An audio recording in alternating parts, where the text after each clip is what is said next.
faut commencer par des petits pas et ça vient après, ça fait un effet boule de neige. 1, 2, 3, 4.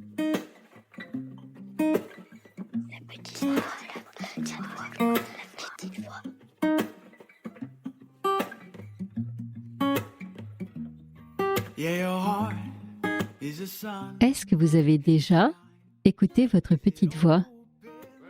Cette intuition qui souffle ce qu'on n'ose pas toujours entendre. Celle qui pourrait, peut-être, tout changer. Je m'appelle Herveline et comme vous, j'essaye, pas toujours avec succès, de suivre cette boussole intérieure.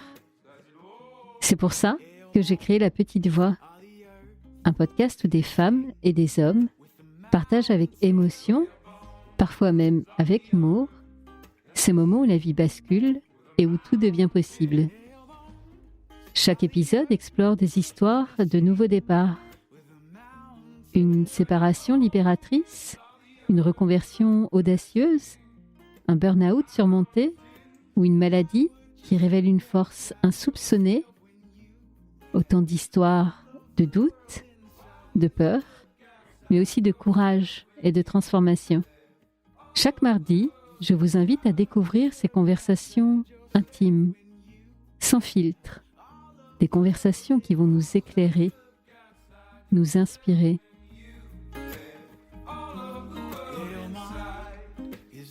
Alors, prêt à écouter La Petite Voix pour entendre la vôtre? La Petite Voix, le podcast. C'est parti!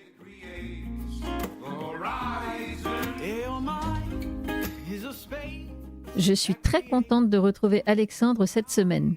La semaine dernière, il nous racontait comment il était passé pendant des années complètement à côté de ses pompes et comment se remettre en marche avait tout changé. Alors aujourd'hui, on passe aux choses sérieuses. Alexandre nous donne des conseils très concrets pour se mettre en mouvement au quotidien. Parce que spoiler, pas besoin d'être sportif, pas besoin de bouleverser sa vie, juste de commencer.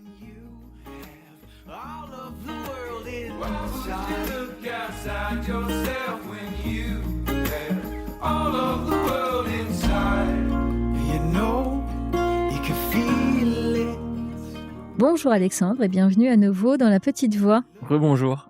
Je suis très contente de t'avoir parce que la semaine dernière, tu nous as donné très envie de tous nous mettre à la marche si on n'y était pas encore passé. Et justement, je sais pas, soit pour les réfractaires ou pour ceux qui ne sauraient pas par quel bout s'y prendre, aujourd'hui tu vas nous donner des conseils hyper concrets sur comment se mettre à la marche et peut-être plus largement comment on se met en mouvement en fait. Parce que c'est vrai qu'on a beaucoup parlé de la marche qui est ton dada, mais en fait, toi ce que tu prônes c'est plus largement toutes les formes de mise en mouvement, quoi. Est-ce que tu peux nous dire de quoi il s'agit ? Justement, pour bien préciser les choses, le mouvement, c'est le premier étage de la pyramide, le sport n'est que le deuxième. On peut d'ailleurs être sportif et sédentaire. On peut faire 1 à 2 séances de sport par semaine, mais rester 7, 8, 9 heures par jour en position assise et avoir les mêmes problèmes que les sédentaires non sportifs. Ce qu'on veut, c'est être actif physiquement, c'est utiliser ce qu'on appelle les NEAT, Non-Exercise Activity Thermogenesis, toutes les formes d'activité physique qui ne sont pas du sport, comme marcher, bricoler, jardiner, faire le ménage, aller faire ses courses, l'activité sexuelle, ça rentre aussi dans les NEAT. Oui, après tout. Ça, c'est une forme d'activité physique. Et donc, c'est très important de bien prioriser d'abord ces NEAT avant d'ajouter des séances de sport, même si évidemment le sport a derrière plein d'avantages. Et le problème, c'est que ces formes d'activité physique non sportive, elles sont totalement mises en danger par les technologies du confort, commerce en ligne, possibilité de se faire livrer des repas, possibilité de télétravailler, escalator, ascenseur, etc., qui vont à chaque fois nous priver d'occasion de bouger notre corps, d'occasion d'être en mouvement. Alors, si tu veux, ce qu'on peut faire, c'est peut-être la journée type de quelqu'un qui est en mouvement. Eh ben, super, allons-y. Cette personne se réveille. Comme elle a été en mouvement la veille, elle a bien dormi, puisqu'elle a eu un sommeil de qualité qui est favorisé par l'activité physique. Et puis, au réveil, au lieu d'aller sur son téléphone et de regarder les nouvelles, on peut faire une routine de mobilité. Faire 5, 10, 15 minutes d'étirement doux. On va pas aller faire un truc trop intense, mais des squats, des pistol squats, des fentes avant, des exercices où on essaye d'aller toucher ses pieds avec ses mains, etc., on remet en marche ce qui va nous permettre d'être en mouvement, notre corps. Et puis, on va dire que cette personne ne fait pas de jeûne intermittent, donc elle va petit déjeuner, et puis là, elle va déjà se faire son petit déjeuner, elle va le préparer Oui. elle-même. Ça, c'est une forme de mouvement. Et puis, on va avoir envie de ranger chez soi, donc on va faire le ménage. Et pareil, là aussi, on est en mouvement. Et une fois qu'on a fait tout ça, on peut accompagner à pied, à vélo, si possible. Évitons le vélo électrique, ses enfants, si on a des enfants à l'école, ou alors on va au travail, là où on travaille. On arrive au travail, on prend les escaliers au lieu de prendre l'ascenseur. On découvre notre bureau, c'est un bureau assis debout ou c'est un siège ballon. Moi, je suis fan des sièges ballons, c'est fantastique. Et on a plein de marques en France qui font des super produits de mobilier actif. On a Eveilla qui fait un pédalier. C'est un petit pédalier. voilà, Alors, en fait, moi, j'ai découvert le principe du pédalier en t'écoutant dans le podcast de Vlan et je ne savais pas ce que c'était. En fait, c'est le principe de pédaler comme sur un vélo, mais c'est statique et tu le mets sous ton bureau et donc en même temps que tu bosses, tu pédales. Exactement. Okay. Exactement. Ça, c'est très pratique. Et puis, moi, voilà, vraiment ce que j'adore, c'est le siège ballon. Il y a une marque française qui s'appelle Bloon, B-L-O-O-N, qui a été fondée par un ostéopathe et eux, ils sont spécialisés là-dedans. Ils font que des sièges ballons. Donc moi, j'utilise ça tous les jours et j'en ai acheté plusieurs pour les membres de l'équipe Live Mentor, qui est mon organisme de formation. Donc le siège ballon, le pédalier, le bureau assis debout. De temps en temps, je peux d'ailleurs, tout en étant en train de travailler, utiliser des haltères et faire des exercices. Je peux faire des torsions devant mon écran. Et puis surtout, dans ma matinée de travail, j'ai une réunion, je vais la faire en marchant. Oui, c'est ce dont et là, je me fais 1 heure de marche naturellement avec quelqu'un de mon équipe. Vient le moment du déjeuner, je suis pas forcé d'aller m'installer pendant 1h30 dans un restaurant bruyant près d'une rue polluée à Paris. Je peux décider d'aller me balader dans un parc. Je peux décider d'aller prendre un sandwich et de le manger en marchant. Je peux décider d'aller voir quelqu'un et me déplacer. L'après-midi, je reprends mon travail. Pareil, j'alterne entre siège ballon, bureau assis debout, réunion en marchant, appel en marchant. Je quitte le travail, je rentre chez moi toujours à vélo ou à pied. Si je dois absolument prendre le RER, le métro, je sors 1 à 2 stations avant. Rien ne m'empêche d'ailleurs, pendant mon trajet en RER, de changer de wagon régulièrement et de marcher si j'ai envie de bouger mon corps. Et puis je rentre chez moi. Si j'ai une passion sportive, je peux aller faire de l'escalade, je peux aller faire de la danse, je peux aller faire des arts martiaux, X, Y, Z. Et puis voilà, déjà une journée qui a été bien active physiquement. Et c'est là que des choses comme le bricolage, le jardinage ou la cuisine peuvent aussi rajouter plein de mouvements, plein de types de mouvements différents. Merci d'aider à faire la distinction. On n'est pas obligé d'être sportif et ultra sportif, hyper fit. La mise en mouvement, elle est accessible à toutes et tous, en fait. Bien sûr. Sauf que ce qu'on va te dire, Alexandre, c'est mais moi, en fait, je suis déjà hyper fatiguée. Oui. Et donc là, il y a un truc très contre-intuitif que tu nous proposes de faire, c'est de nous mettre quoi qu'il arrive en mouvement. Ben oui, mais en fait, quand on est crevé, on veut s'affaler dans son canapé et mater Netflix. Oui, alors en commandant un Uber. Oui, la totale. Mais oui, c'est tout, c'est exactement, mais c'est tout le sujet, c'est tout le problème. Alors dans mon livre, on fait référence avec mon co-auteur Victor Fersing à 2 sources vraiment intéressantes. Premièrement, les travaux des chercheurs Boris Cheval et Mathieu Boisgontier, qui ont écrit un livre intitulé Le syndrome du paresseux, où ils expliquent pourquoi notre cerveau va chercher automatiquement la préservation d'énergie, parce qu'il a un héritage ancestral de nos chasseurs-cueilleurs, nos ancêtres, qui, eux, dès qu'ils voyaient un abri, fonçaient dedans, parce qu'ils ne savaient pas s'ils allaient en revoir un plus tard. Et nous, on a conservé ce principe de préservation d'énergie alors qu'on est dans un environnement ultra sédentaire. Donc, il faut lutter contre ce réflexe primitif. Et de l'autre côté, dans la chaise tue, on mentionne les travaux de Guillaume Millet et de ses collègues chercheurs autour de la fatigue. Ouais. Donc, eux, ce sont des chercheurs de Saint-Étienne qui ont fait un gros travail sur les causes de la fatigue et notamment de la fatigue chronique en France. La fameuse fibromyalgie. Et ils sont formels. L'activité physique, c'est le meilleur remède à la fatigue. Quelqu'un de fatigué, si vous voulez le défatiguer, il faut le faire bouger.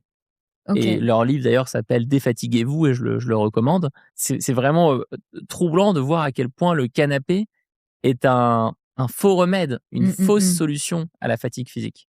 Tu sais, c'est toujours ce truc qu'on appelle la bonne fatigue. Tu sais, quand tu vas randonner une journée, le soir, tu dis, ah, là, c'est de la bonne fatigue, Oui. en opposition à la fatigue Oui.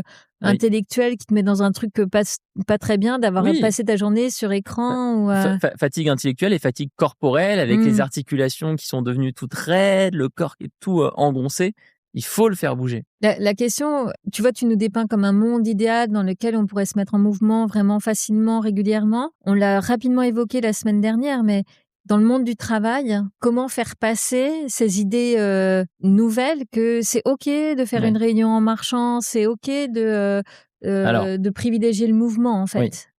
Ben là, on a un problème. On a un vrai problème de culture en France. On a heureusement des entreprises qui sont en train de changer, qui prennent le sujet à bras-le-corps. Moi, depuis la sortie de mon livre, je suis contacté par beaucoup de DRH, beaucoup de responsables de ressources humaines qui me demandent soit des commandes groupées du livre pour les diffuser aux salariés, aux équipes, aux managers pour changer les pratiques, ou qui me demandent de venir animer un atelier, une conférence pour aider à cette transformation.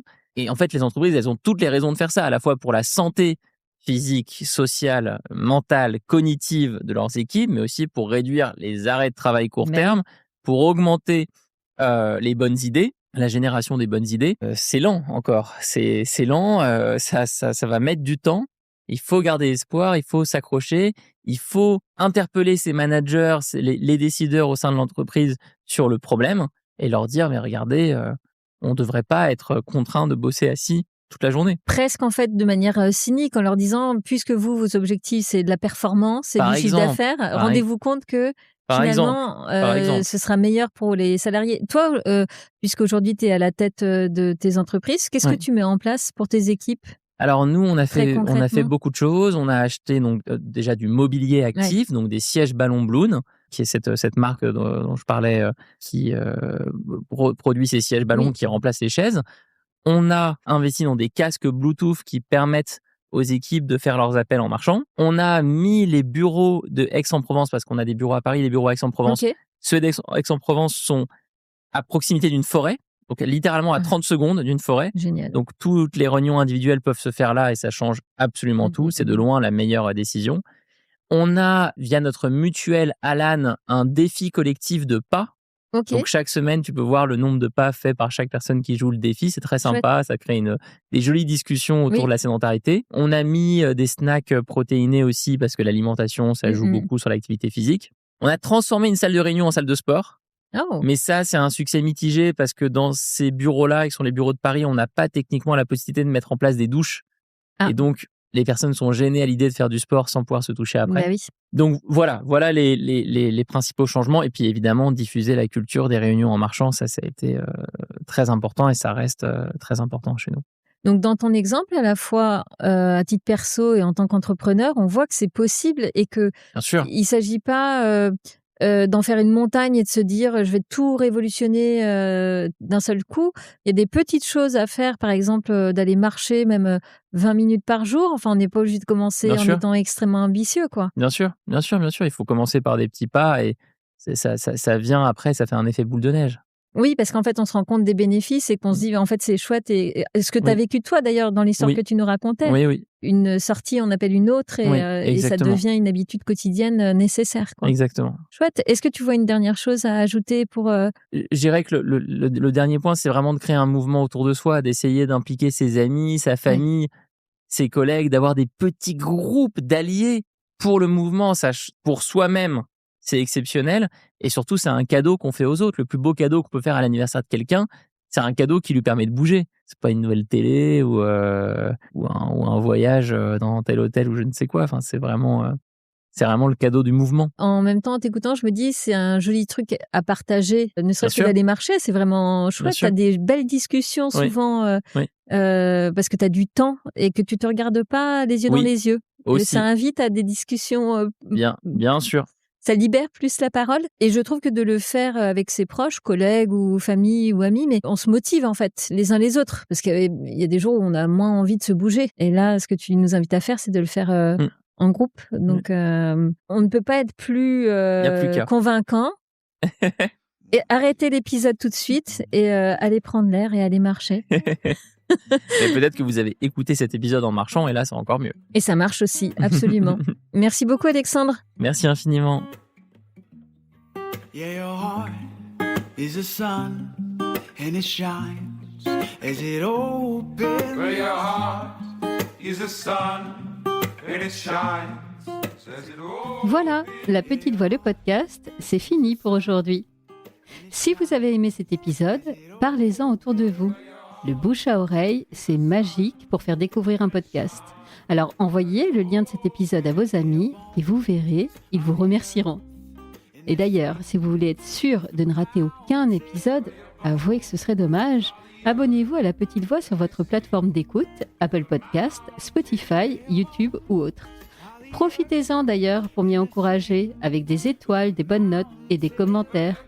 Non seulement ça fait plaisir, mais ça aide vraiment à faire découvrir le podcast à d'autres auditeurs. Je partage aussi les coulisses du podcast sur Instagram et Facebook.